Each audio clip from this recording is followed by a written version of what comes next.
There's no feeling more intense than starting over. If you deleted your homework the day before it was due, as I have, or if you left your wallet at home and you have to go back after spending an hour in the commute.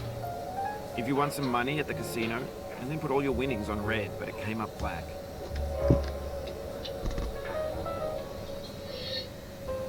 There's no feeling more intense than starting over. If you deleted your homework the day before it was due, as I have, or if you left your wallet at home and you have to go back after spending an hour in the commute. If you won some money at the casino and then put all your winnings on red but it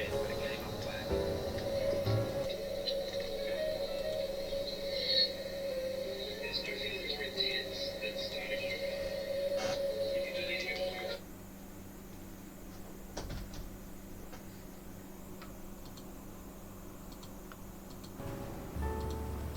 If you got your best shirt dry cleaned before a wedding and then immediately dropped food on it. If you won an argument with a friend and then later discovered that they just returned to their original view. Starting over is harder than starting up. If you're not ready for that, like if you've already had a bad day, then what you're about to go through might be too much. Feel free to go away and come back. I'll be here. Alright. Thanks for coming with me on this trip. I'll understand if you have to take a break at any point. Just find a safe place to stop and quit the game. And don't worry, I'll save your progress, always, even your mistakes. This game is a homage to a free game that came out in 2002, titled Sexy Hiking. The author of that game was Jazzuo, a mysterious Czech designer who was known at the time as the father of B games. And B games are rough assemblages of found objects. Designers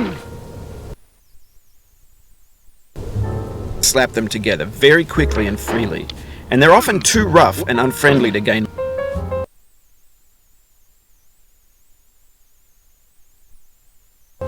much of a following.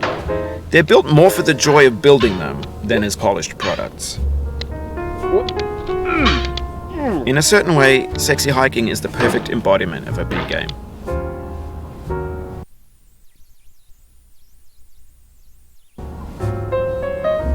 It's built almost entirely out of found and recycled parts, and it's one of the most unusual and unfriendly games of its time. In it, your task is simply to drag yourself up a mountain with a hammer. And that act of climbing, in the digital world or in real life, has certain essential properties that give the game its flavor. No amount of forward progress is guaranteed. Some cliffs are too sheer or too slippery, and the player is constantly, unremittingly in danger of falling and losing everything. Anyway, when you start Sexy Hiking, you're standing next to this dead tree that blocks the way to the entire rest of the game. It might take you an hour to get over that tree, and a lot of people never got past it. You prod and you poke at it, exploring the limits of your reach and your strength, trying to find a way up and over. And there's a sense of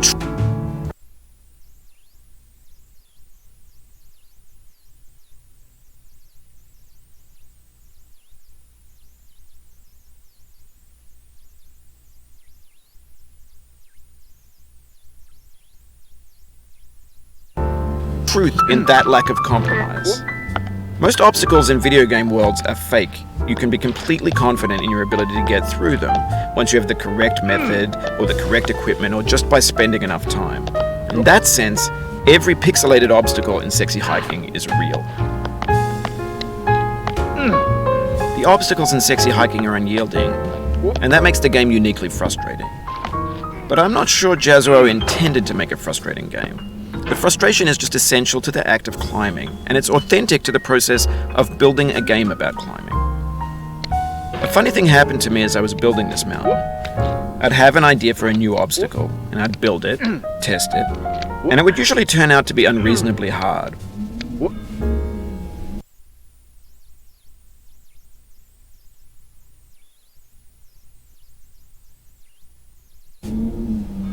But I couldn't bring myself to make it easier.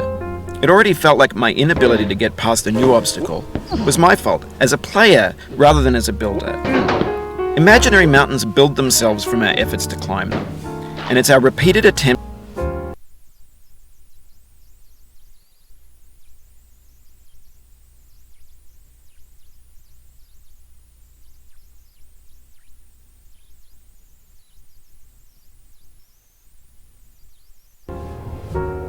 to reach the summit that turns those mountains into something real.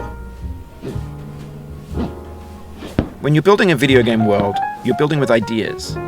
And that can be like working with quickset cement. You mold your ideas into a certain shape that can be played with.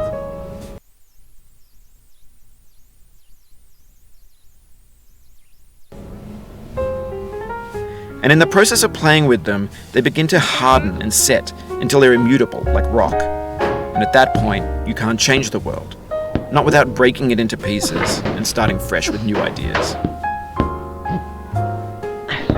For years now, people have been predicting that games would soon be made out of prefabricated objects, bought in a store and assembled into a world. And for the most part, that hasn't happened, because the objects in the stores are trash. I don't mean they look bad or that they're badly made, although a lot of them are. I mean they're trash in the way that food becomes trash as soon as you put it in the sink. Things are made to be consumed and used in a certain context, and once the moment is gone, they transform into garbage.